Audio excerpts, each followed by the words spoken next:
Bonjour Vincent Jeanbrun. Bonjour. Vous êtes le maire de La Île-et-Rose, vous êtes aussi porte-parole du Parti Les Républicains et j'ajoute, vous êtes petit-fils d'immigrés italiens. Vous publiez Les Deux France. C'était le 2 juillet 2023.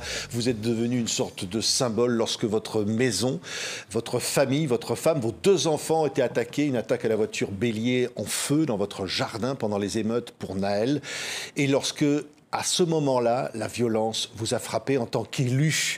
Vous avez lancé un cri d'alarme, vous publiez Les Deux France. Aujourd'hui, vous dites qu'il y a deux France. Oui, il y a la France du chaos, celle qui a émergé, explosé pendant les émeutes. Cette France du chaos qui, toute l'année, chaque jour, rend prisonniers dans les quartiers populaires de nos banlieues des millions de Français. Il y a 5 à 6 millions de Français qui habitent dans les quartiers populaires et qui sont en permanence les victimes de cette France du chaos. Et pendant les émeutes, cette France du chaos est sortie des quartiers populaires pour aller ravager les centres-villes. Il y a cette France du chaos et en face, je veux le dire, il y a la France du sursaut, celles et ceux qui ne baissent pas les bras face à ces menaces, que d'ailleurs ce soit la menace physique, celle des gangs, des caïds, ou que ce soit la menace des séparatistes qui attaquent aussi notre République à travers cette fois des courants idéologiques qui sont néfastes. Et l'objectif pour moi à travers ce livre, c'est d'abord à titre très personnel, ça a été comme une thérapie, mais c'est aussi, l'objectif était de faire un constat des réalités que nous affrontons aujourd'hui dans notre pays et dire une chose, c'est que là où j'ai longtemps pensé que la République était une évidence, en réalité c'est une chose fragile, qui peut mourir, qui peut disparaître demain. Et dans ce livre, j'ai voulu faire le constat de ça, de dire que la République, si on ne la défendait pas, si on n'allait pas planter le drapeau de la République dans le cœur et dans l'esprit des gens, elle risquait de disparaître. C'est déjà le cas dans beaucoup de quartiers, dans beaucoup de zones de notre pays. Il y a des quartiers de non-République, des quartiers de non-France. Oui, vous racontez, ce sont des heures terribles dans ce livre qui est publié chez Albin Michel. Vous y racontez comment, à 1h30 du matin, votre femme vous appelle et il y a ses enfants et des cris. Il y a le feu dans le jardin et elle vous dit ils veulent nous tuer. Et vous entendez ça et ce sont des heures terribles pour vous. J'ai choisi, ce n'était pas une évidence, de décrire aussi toute l'émotion qui peut vous parcourir, vous dévaster dans des moments comme cela. Et je l'ai fait en me disant il fallait surtout pas que ce soit oublié.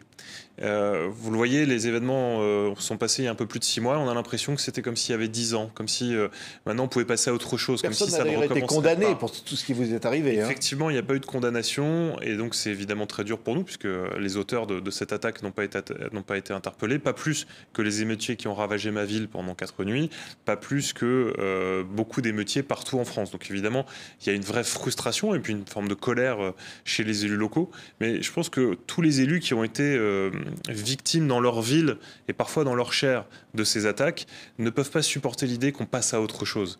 Ce qui s'est passé, c'est pas juste des violences urbaines auxquelles il faut s'habituer. Il s'est passé quelque chose qui était plus profond dans la société. Il y avait une volonté d'insurrection. Il y avait une volonté de cibler les symboles de la République. C'est vrai dans ma ville, c'est vrai dans beaucoup de villes où des collègues me racontaient qu'à 2 bâtiments identiques, celui qui était attaqué, c'était celui qui était pavoisé du drapeau tricolore. Oui. On attaquait les symboles de la République ces nuits-là. Et je crois que collectivement, il faut être capable d'avoir ce sursaut républicain et de se dire j'aime la liberté, l'égalité et la fraternité, j'aime ma République, mais justement parce que je l'aime, je dois avoir le courage de dire elle a des adversaires. Il y a la France du chaos et il faut la combattre. Oui, alors on va dire qui sont ces adversaires, mais un mot, des études ont dit qu'au fond, Naël n'était que la raison à 8% des émeutiers de ce qui était commis. Donc la raison, elle est ailleurs. Elle est où la raison? Est-ce qu'elle est, comme l'a dit Emmanuel Macron, parce que ce sont des populations jeunes qui ne vont pas assez à la mer? Non, écoutez, là, il faut être très clair. Ce qu'on a vécu cet été, c'est une insurrection au sens où il y avait une volonté de conquête de territoire. Les gangs sont sortis de leur tanière pour aller mener la bataille et aller planter leur drapeau, leur stigmate dans d'autres quartiers où jusqu'ici, ils n'avaient pas le droit de citer. Que à ce phénomène de base se soit aggloméré plein de jeunes qui échappent à l'autorité parentale et qui soient venus faire un peu les spectateurs ou les profiteurs quand il y avait des pillages, c'est possible. Et c'est d'ailleurs ce qui, à mon avis, tronque beaucoup et rend un petit peu déformé les statistiques qu'on évoque dans les études, parce qu'en fait, la police complètement débordée, qui a fait, encore une fois, son maximum, et moi je veux leur rendre hommage, mais débordée comme elle était, elle a attrapé quoi? Elle a mis à l'arrêt ce que j'appelle les queues de comète, c'est-à-dire effectivement les très très jeunes qui filmaient d'un peu plus loin. Et ceux qui étaient vraiment les organisateurs au cœur de la bataille, ceux-là, la plupart du temps, se sont échappés. Nous, on a sur les images de caméras de vidéosurveillance des premières nuits, des bataillons organisés, je le raconte dans le livre. C'est époustouflant de voir la stratégie, l'organisation. Il y a les éclaireurs, il y a l'infanterie, il y a la logistique. Vous dites d'ailleurs que ce qui vous est arrivé personnellement était prémédité. Oui, tout à fait. Et il y avait la veille sur un mur des menaces directement contre vous, le maire de la ville. Les menaces qui disaient on va vous planter. On a vos adresses, on va vous brûler vivant. Et c'est vrai que sur le coup, j'aurais toujours cette culpabilité de ne pas avoir pris au sérieux ce message. Mais ce message montre bien que tout ça a été planifié avec une logique de progression. Et ils ont été jusqu'à faire l'impensable en attaquant ma maison. Mais je ne voudrais pas que ça se résume à ça. Le défi que nous avons, c'est pas juste d'empêcher que demain un maire soit attaqué chez lui. Bien sûr qu'il faut le faire. Mais le vrai sujet, c'est d'empêcher les citoyens d'être attaqués par ces gangs et plus largement de libérer tous ces millions de Français qui vivent à la merci de ces gangs. Faut-il rappeler les morts qui régulièrement sont les victimes dites collatérales de ces trafics partout en France. Maintenant, vous êtes en train de réviser vos cours chez vous, dans votre chambre, au calme. Vous pouvez vous prendre une balle perdue. C'est ça la réalité de notre pays aujourd'hui. C'est une petite réalité. Et je le dis pour dire, il faut arrêter de minimiser les choses et en même temps se dire que ce mal, si on s'y prend maintenant et qu'on a le sursaut républicain auquel j'appelle les Français, alors on peut encore le faire disparaître, on peut le guérir, on peut sauver notre pays. Mais par contre, ces tâches de non-France, de non-République sont en train de grandir physiquement. Les quartiers pris sous le contrôle des drogues, des trafiquants, des mafieux et des séparatistes sont de plus en plus nombreux. Mais je crois aussi que la bataille, elle est idéologique et qu'il y a de plus en plus de nos jeunes, de nos citoyens qui sont en train de perdre foi dans la République. Je raconte dans le livre, il y a à un moment donné un père de famille qui me dit « mais en fait, j'ai arrêté d'appeler la police parce qu'elle me dit toujours qu'il n'y a plus d'équipage, on n'a plus les moyens. Et donc j'ai fini pour protéger ma fille qui rentrait tard le soir et qui était embêtée par les petits voyous qui guettent là au pied de la cité. J'ai fini par aller faire comme dans Le Parrain, comme dans le film de Mafia. J'ai été voir le dealer du quartier, parce qu'il faut être honnête, tout le monde sait où ils sont, les quartiers, tout le monde le sait. J'ai été le voir en lui disant est-ce que vous pouvez protéger ma fille ? On en est là aujourd'hui dans notre pays, dans certains quartiers, où c'est le trafiquant qui fait la loi et qui protège. C'est pas acceptable. D'où mon appel au sursaut. Oui. Et vous croyez que Gabriel Attal va réussir ce sursaut ? Il veut réarmer l'autorité. J'ai entendu beaucoup le mot réarmement et c'est un mot qui me plaît. J'ai entendu beaucoup le mot sursaut. C'est un mot qui me plaît. Maintenant, nous avons besoin des actes. Nous avons fait, en tant qu'élus locaux, beaucoup de propositions. Moi, j'ai eu l'occasion d'en faire au Conseil national de la refondation. Les mots vont dans le bon sens. Maintenant, il est urgent de passer aux actes parce que je veux le dire aussi très calmement, mais très fermement. Les flammes se sont éteintes, mais les braises sont toujours là, bien chaudes, prêtes à repartir. Et la vérité me pousse à dire que depuis ces émeutes, pour l'instant, rien n'a changé. Les discours se sont musclés, mais sur le terrain, nous sommes toujours au même stade et c'est évidemment pas acceptable. Oui. Lorsque Emmanuel Macron s'est adressé à vous, à votre famille, à un moment donné, après ce que vous avez subi, et il vous a dit quoi ? Et au fond, vous lui avez dit quoi ? Vous lui avez dit ce qui arrive aujourd'hui, vous en êtes responsable ? Vous savez, d'abord, moi je veux qu'on gagne cette partie-là. Et pour moi, la France du chaos a gagné la première manche et collectivement, il faut qu'il y ait ce sursaut pour qu'on gagne la bataille. Ça veut dire que moi, vous ne me trouverez pas dans la petite critique sur les uns et les autres. Je veux qu'on gagne collectivement et pour ça, on a besoin de tous ceux qui se reconnaissent dans la France du sursaut. Moi, j'ai eu un président de la République qui a pris le temps de nous appeler, ma femme et moi. Et dans ces moments-là, vous savez, c'est quelque chose qui apporte. Mais c'est vrai que ce que lui a dit ma femme à ce moment-là, c'est dire à quel point elle s'était sentie seule cette nuit-là. Mais aussi à quel point elle s'était sentie seule les nuits précédentes, toutes les nuits d'émeutes. Et je crois que ce qu'il faut briser, si vraiment Gabriel Attal veut briser cette espèce de déliquescence de la confiance qu'on peut avoir collectivement dans la République, il faut redonner le sentiment de faire partie d'un collectif, et notamment que les élus locaux qui sont en première ligne, mais comme les policiers, comme les médecins, comme les enseignants, ne se disent plus on est totalement seul. Parce que c'est ça qu'on vit aujourd'hui sur le terrain. On se sent abandonné. Et quand la République vous abandonne, c'est le règne de la violence. Quand la violence avance, c'est la République qui recule, et c'est toujours les plus fragiles qui en payent les pots cassés. Moi qui suis un enfant des barres HLM de ma ville, je le raconte un peu dans le livre, j'ai grandi avec pas grand-chose, mais la certitude qu'on allait s'en sortir. Vous voyez, il y avait de l'espoir, on débordait d'espoir et d'ambition. Aujourd'hui, dans ces mêmes quartiers, plus personne ne croit dans la promesse républicaine, et quand vous n'avez plus cet espoir, quand il n'y a plus d'espoir, il y a le désespoir qui mène en général à la violence et au délitement social. Je crois qu'il est encore possible de l'enrayer. J'ai cet espoir, moi, devant vous aujourd'hui, et je dis simplement aux Français, chacun doit prendre sa part. Il n'y a pas de petits gestes quand on est 67 millions à les faire. J'ai eu l'occasion de raconter cette histoire que je raconte souvent à mes enfants. Vous savez, la légende du colibri. Ce petit colibri qui prend 2 gouttes d'eau pour aller éteindre un incendie. Tous les autres animaux lui disent « Mais qu'est-ce que tu fais là? Tu sers à rien ». Il dit « Oui, mais moi, au moins, je fais ma part ». Et ça motive les autres animaux et à la fin, ils éteignent l'incendie. Moi, c'est ça que j'ai envie de dire aux Français. Faites votre part, il suffit de 2 gouttes d'eau, mais si on est 67 millions à les faire, alors on éteindra cet incendie qui nous brûle. Et cette France du chaos, elle nous dévore de l'intérieur. Oui. Et elle peut gagner, parce qu'au fond, il y a aussi peut-être un jour une menace de guerre civile. Vous dites ça, certains le disent chez les Républicains, dans votre parti. Mon idée, c'est pas d'être alarmiste. Mon idée, c'est de dire, soyons honnêtes sur le diagnostic. Il y a ces adversaires. Ces adversaires, ils peuvent gagner, même si aujourd'hui, ils sont trop peu nombreux pour le faire, mais ils grandissent, ils se renforcent. Vous savez, le mal n'a besoin que de l'inaction des hommes de bien pour triompher. Et à force de regarder ailleurs, de se dire non, c'est pas mon problème, ou oh, ça va se résoudre tout seul, on va laisser ces gens gagner. Alors qu'est-ce qui peut se passer derrière? Souvenons-nous de l'histoire. La révolution en Russie ou les nazis en Allemagne sont une toute petite poignée.